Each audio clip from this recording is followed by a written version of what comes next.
제가 어렸을 적에 우리 할아버지에게 들은 이야기입니다. 저희 할아버지가 청년이었을 때 그 산골 동네 어떤 애기 엄마가 아기를 업고 겨울에 빨래를 하러 갔습니다. 빨래를 하는 동안에 옆에 뉘어놓았던 아기가 하도 울어대니까 그 엄마가 저놈의 자식 늑대가 물어가라, 그렇게 중얼댔다는 겁니다. 그런데 얼마 후에 정말 늑대가 나타나서 우는 아이를 물고 도망쳤다는 거예요. 그래서 뒤늦게 동네 청년들이 그 늑대가 아이를 물고 간 산 쪽으로 쫓아가 봤지만 결국 찾지 못하고 돌아왔다는 이야기를 들었습니다. 지금은 시대적으로 그런 일이 일어날 수도 없지만은 60년 전에 할아버지에게 들었던 그 이야기를 들었을 때 저는 굉장히 진지했습니다. 또 무서웠습니다. 굉장히 충격적으로 그 이야기를 어렸을 적에 들었습니다. 그래서 이렇게 할아버지 나이가 됐는데도 그걸 잊지 않고 있습니다. 또 하나 소문에 관한 이야기인데요. 제가 초등학교 다닐 때 거짓 소문으로 인해서 일어났던 해프닝입니다. 지금쯤이면 산에 진달래꽃이 막 피어납니다. 진달래가 피면 이제 아이들이 그 꽃을 따라 산에 가죠. 그 꽃잎을 따서 먹기도 하고 또 그 진달래꽃 나뭇가지를 꺾어서 꽃병에 꽂아서 이렇게 꽃꽂이를 하기도 합니다. 자, 어떻게 그런 소문이 났는지는 모르지만은 이 진달래꽃을 옛날엔 창꽃이라고 했는데요. 그 이 창꽃 뒤에는 문둥이가 숨어 있다, 이런 소문이 있었습니다. 지금 한센병 환자들을 옛날에는 굉장히 비하했고 무서워했습니다. 문둥이 그랬죠. 그래서 어릴 때도 문둥이 하면 굉장히 무서운 생각이 났습니다. 근데 그 문둥이가 창꽃 뒤에, 진달래꽃 뒤에 이렇게 숨어 있다는 거예요. 왜 숨어 있는가 하면 이 문둥병이 나려면 아이들의 간을 빼먹어야 난다는 겁니다. 그래서 숨어 있다고 하니 얼마나 산에 가는 게 무서웠겠습니까? 근데 어느 날 학교 수업이 마쳤는데 아이들이 집에를 가지 않고 모여서 웅성웅성댑니다. 왜 그런가 보았더니 지금 그쪽 저희 동네 방향 쪽으로 가는 거기에 문둥이가 숨어서 아이들을 기다리고 있다는 거예요. 그래서 그쪽 방향으로 가는 아이들이 집에를 가지 못하고 다 모여서 우왕좌왕하던 그런 일이 있었습니다. 짓궂은 애들이 아마 거짓말시킨 그 거짓 소문을 퍼뜨려서 그것 때문에 일어났던 해프닝이었습니다. 여러분, 소문은 언제나 어느 때나 있습니다. 지금은 각종 매스컴이 발달돼서 여기 저 지구 반대편 쪽에 있는 나라에서 일어났던 일들도 우리는 그 소문을 들을 수 있습니다. 그런가 하면 어떤 큰 사건이 일어나면 거기에 집중 보도를 하기 때문에 그런 실제로 일어났던 여러 가지 진상들을 우리가 알게 됩니다. 자, 과거에는 그런 발달된 전달 매체가 없었습니다. 그래서 외국은 그만두고 이 국내에도 먼 동네 이야기는 알지 못하고 그냥 지내는 경우가 많았습니다. 옛날에 가장 빠른 전달체는 사람들의 입소문이었습니다. 야, 저 이웃 마을에 아무개가 어떡하고 어떻게 했대, 이런 소문들이 돌면서 겨우 저 동네에 이런 일이 있었구나, 이 동네에 이런 일이 있었구나 알게 되죠. 자, 그렇지만 이 입소문이라고 하는 것은 몇 사람을 거치면서 나중에는 사실과 좀 다르게 엉뚱하게 전달될 때도 많이 있습니다. 이것은 매체가 발달된 오늘날도 마찬가지죠. 어떤 가짜 뉴스가 성행하고 있고 또는 이런 유튜버 같은 데서 떠도는 왜곡된 소문들도 참 많습니다. 그래서 과연 이 사건의 진상이 무언지를 의심하는 경우가 생기게 됩니다. 예수님 당시에도 입소문 시대였습니다. 예수님이 사역하는 그 현장마다 여러 가지 일들이 일어났습니다. 병자를 고쳐주었고 기적도 나타났고 또 평소에 듣지 못했던 하나님 나라에 대한 말씀도 들었습니다. 그러면서 예수님의 소문이 온 땅에 퍼졌습니다. 갈릴리 사역하는 동안 갈릴리 주변 모든 마을 사람들이 예수님에 대해서 소문을 듣지 않는 사람이 없었을 것입니다.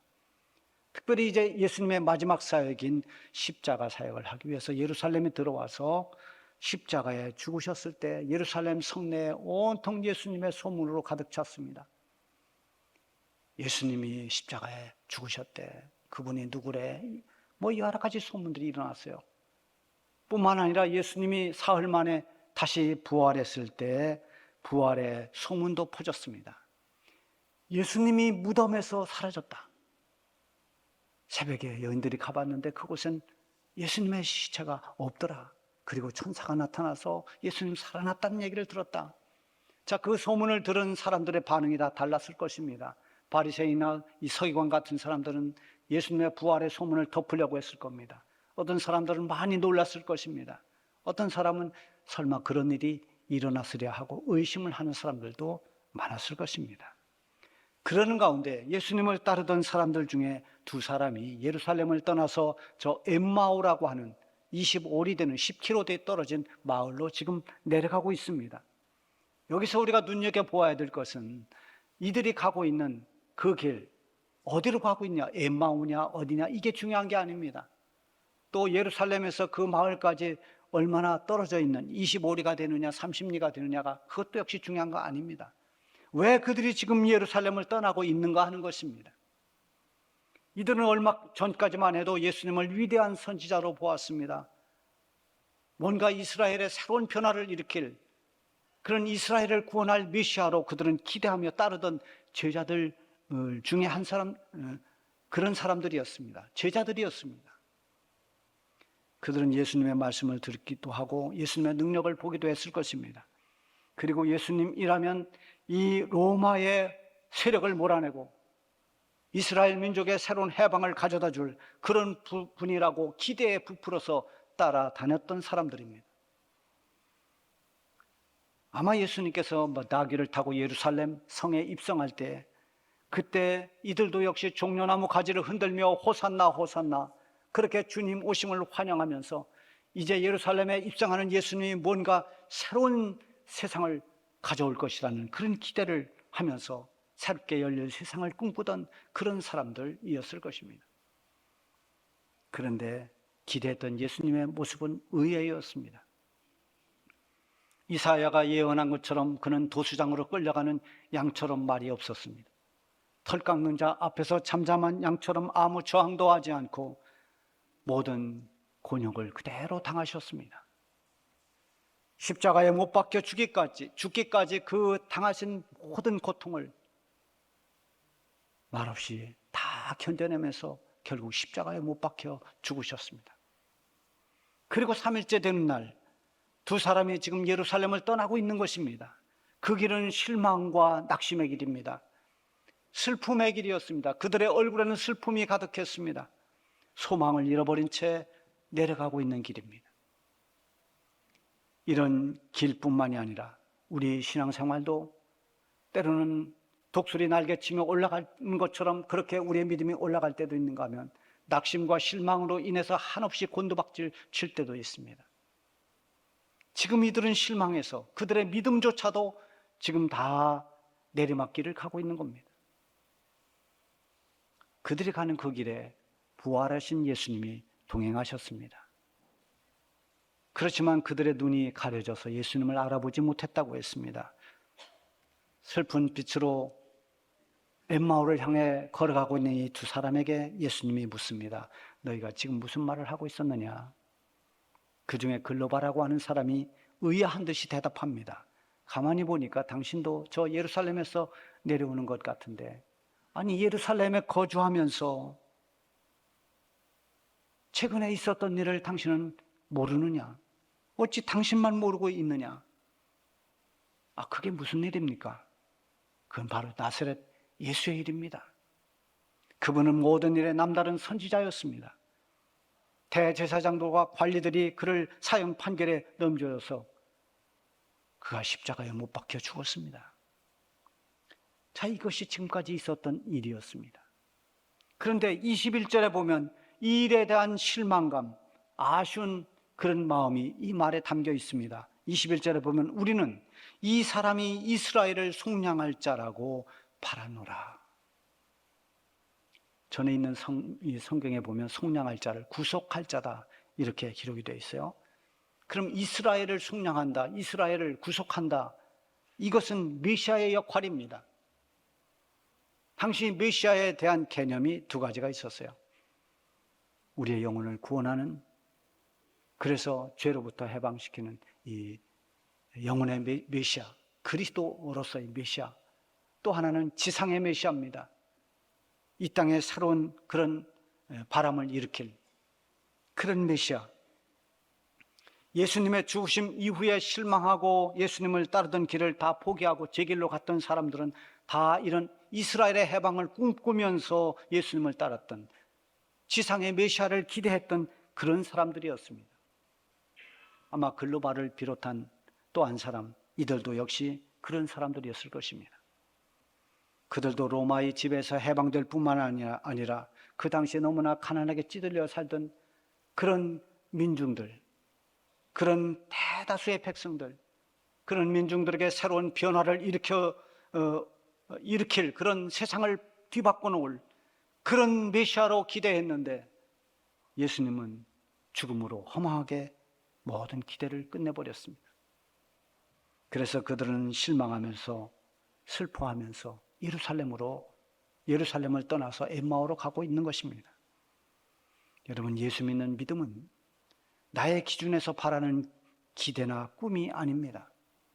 내가 이루고 싶은 것을 이루어 줄 것이라는 그 기대는 나에게서 나오는 것입니다. 그런 기대는 언제나 무너질 수 있습니다. 내가 예수님을 왜 따르는가? 내가 잘 되기 위해서, 우리 자손들이 잘 되기 위해서, 내가 하고 있는 일이 좀 더 흥왕하고 복을 받기 위해서. 여러분, 그런 기대로 예수님을 따른다면 그 기대는 언젠가는 무너집니다. 흔들릴 수 있습니다. 진정한 믿음이라고 하는 것은 나의 기대나 나의 바람에서 출발하지 않습니다. 믿음의 근거와 출발이 언제나 예수님이어야 되고 예수님의 말씀이어야 됩니다. 그래서 내가 바라던 것이 혹시 이루어지지 않는다 할지라도 끝까지 예수님을 신뢰하고 예수님을 따르는 길을 돌아서지 않는 이것이 참된 믿음의 모습인 것입니다. 우리 주님께 성도들의 믿음이 이런 모습이기를 바랍니다. 예수님이 믿음의 출발이 되고 예수님의 말씀이 믿음의 근거가 된다면 어떤 일이 있다 할지라도 믿음을 버리지 않습니다. 여러분, 교회 다니다가 실족하고 하나님 떠나는 사람들, 이런 사람들의 특징이 뭐냐면 다 그 초점을 이 사람에게 두었거나 환경에 두었기 때문입니다. 예수님에 대해서 좀 더 알려고 하고 예수님에 대해서 더 관심을 갖고 예수님을 깊이 만나면 사람 때문에 오는 여러 가지 시험도 있을 수가 있고 상처도 받을 수 있지만 또 여러 가지 제도나 방법에 있어서 나와 맞지 않을 때도 있지만 그런 것은 다 내가 극복하고 나갈 문제이지 그것 때문에 믿음을 버리는 데까지 가지는 않는 것입니다. 그것 때문에 결코 주님을 떠나지 않습니다. 예수님 자신이 고난받으실 것과 죽으실 것을 다 말씀하셨습니다. 그리고 죽은 후 3일 만에 다시 살아날 것도 말씀하셨습니다. 예수님의 부활은 이미 예수님이 말씀하신 것입니다. 그 말씀을 붙잡고 있어야 되는데 그 말씀을 놓친 것입니다. 21절에 보면 이뿐만 아니라 이 일이 일어난 지 사흘째요. 아마 이들도 그 말을 듣기는 들었을 것입니다. 예수님이 내가 죽으면 사흘 만에 다시 살아날 것이다. 자, 그런데 사흘이 됐는데도 부활하신 예수님이 보이지 않습니다. 그러니까 모든 걸 포기했습니다. 실망했습니다. 그래서 예루살렘을 떠나는 겁니다. 그러면서 그들에게 있었던 일을 이야기합니다. 그 내용이 22절부터 24절까지 쭉 있습니다. 어떤 여자들이 우리를 깜짝 놀라게 했는데 그 여자들이 새벽에 일찍 예수님 무덤으로 달려갔는데 예수님이 누웠던 그 시신은 보이지 않고 거기에 천사가 있는데 그 천사가 그가 살아나셨다 이렇게 말씀했다는 겁니다. 이 말을 들은 거기에 모여있던 같이 있던 제자들 가운데 두어 사람이 정말 사실인가 하고 그 무덤을 향해 달려갔습니다. 달려가 보았더니 정말 이 여인들이 말한 대로 예수님의 시신은 없어졌습니다. 자, 그러나 예수님은 보이지 않습니다. 이것은 사람들을 통해서 떠도는 소문이 아니라 함께 있었던 사람들에게 들은 소식입니다. 새벽에 무덤으로 달려간 여인들도 알고 있고 또 그 소식을 듣고 달려간 제자들도 함께 있던 사람들입니다. 단순히 시장에서 떠돌던 소문이 아니라 함께 있었던 사람들에게 직접 들은 소식입니다. 그런데도 불구하고 예수님이 살아나신 모습을 보지 못했다고, 그런 모든 소문과 소식을 의심하면서 길을 떠나고 있는 것입니다. 예수님은 후에 도마에게 그런 말을 합니다. 네가 나를 본고로 믿느냐? 보지 못하고 믿는 자가 복이 있도다. 예수님을, 부활하신 예수님을 보지 못했다고 그들은 지금 실망의 길로 내려가고 있습니다. 그런데 바로 그 길에 부활하신 예수님이 함께하고 계십니다. 지금 자기와 함께 가고 있는 이분이 부활하신 예수님이라는 것을 그들은 깨닫지 못했습니다. 우리는 이 모습을 보면서 때로는 우리의 신앙도 그렇지 않은가? 우리가 힘들고 어려울 때, 우리가 실망했을 때, 낙심했을 때 주님은 어디에 갔는가? 주님은 왜 보이지 않는가? 왜 주님은 이럴 때 능력의 손을 펴서 당장 무엇인가를 보여주지 않는가? 우리는 그래서 주님이 없는 것처럼 착각합니다. 그래서 슬퍼합니다. 그리고 낙심합니다. 좌절하기도 합니다. 그러나 꼭 기억해야 할 것이 있습니다. 하나님의 자녀들에게 주님은 떠나지 않습니다. 주님은 우리와 함께하고 있는 것입니다. 우리와 동행하고 있는 것입니다. 그것을 모를 때 낙심하고 우리는 불안해합니다. 두려움에 빠집니다. 이 두 제자에게 예수님 말씀하십니다. 미련하고 선지자들이 말한 모든 것을 더디 믿는 자들이요. 이미 예수님이 고난받으심과 죽음과 부활, 그 말씀하실 때 선지자들을 통해서 이런 모든 것들이 이제 인자에게 응하게 될 것이라고 말씀하셨습니다. 그 앞에 누가복음 18장에 읽어보면 그렇게 말씀하신 예수님의 말씀이 그대로 기록되어 있습니다. 그러나 그런 선지자들의 예언 성취로서 이루어질 부활을 이들은 지금 믿지 못합니다. 그래서 실망하는 이 두 제자에게 어찌 너희들의 믿음이 그렇게 더디냐고, 너희들의 믿음이 어쩌면 그렇게 어린아이같이 연약하냐고, 어찌 그렇게 쉽게 흔들리냐고 그렇게 안타까워하며 책망하시는 겁니다. 오늘 혹시 우리의 믿음이 그렇지는 않습니까? 더딘 믿음, 흔들리는 믿음, 너무나 약해서 주님을 온전히 신뢰하지 못하는 그런 믿음, 그런 믿음에서 우리는 벗어나야 됩니다. 그리고 덧붙여 말씀하십니다. 그리스도가 이런 고난을 받고 자기의 영광에 들어가야 할 것이 아니냐. 부활의 영광은 고난을 통과한 후에 나타나는 것입니다. 부활의 영광에 있기까지 주님의 십자가의 고난이 있었습니다. 주님이 낮아지고 난 뒤에 그분이 다시 높여졌습니다. 고난이 있은 뒤에 영광을 보았습니다. 빌립보서 2장 8절에서 9절에 보면 사람의 모양으로 나타나사 자기를 낮추시고 죽기까지 복종하셨으니 곧 십자가에 죽으십니다. 이러므로 하나님이 그를 지극히 높여 모든 이름 위에 뛰어난 이름을 주사, 이게 하나님의 섭리입니다. 히브리서 12장 2절 하반절에 보면 그는 그 앞에 있는 기쁨을 위하여 십자가를 참으사 부끄러움을 개의치 아니하시더니 하나님 보좌 우편에 앉아 계셨느니라. 저 밑바닥에 죽음의 자리에 내려가신 예수님, 그 고난을 통과한 뒤에 하늘 보좌에 앉으셨다는 겁니다. 예수님 따르던 제자들이 간과했던 것이 무엇입니까? 그것은 그리스도의 고난입니다. 예수님을 통해서 보았던 그 놀라운 기적들, 그리고 주님의 놀라운 그런 말씀들, 사람이 도무지 할 수 없는 하늘의 권세를 가지신 그분의 그 위대하심과 능력들을 보았습니다. 그리고 그것을 통해 이룰 영광을 기대했습니다. 그 영광의 때가 언제일까? 그런데 예수님이 고난받으신 모습을 보면서 실망했습니다. 능력도 기적도 없이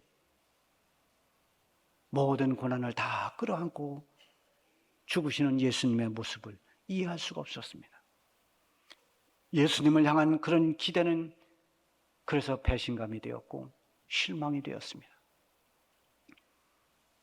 여러분, 예수님이 무덤을 열고 부활하신 것은 이것은 사망 권세를 이기고 새 생명을 얻는 영적 승리입니다.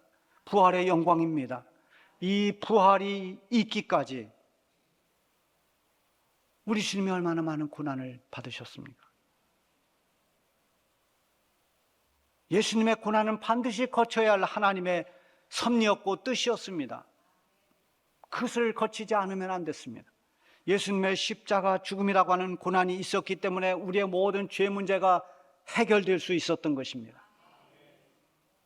주님이 거부하지 않고 어떤 능력도 행하지 않고 하늘의 천사를 불러서 얼마든지 로마 병사들을 쓰러뜨릴 수 있지만 묵묵히 십자가를 지신 것은, 그 고난을 당하신 것은 저와 여러분들을 위해서였습니다. 우리의 죄를 해결해 주시기 위해서입니다.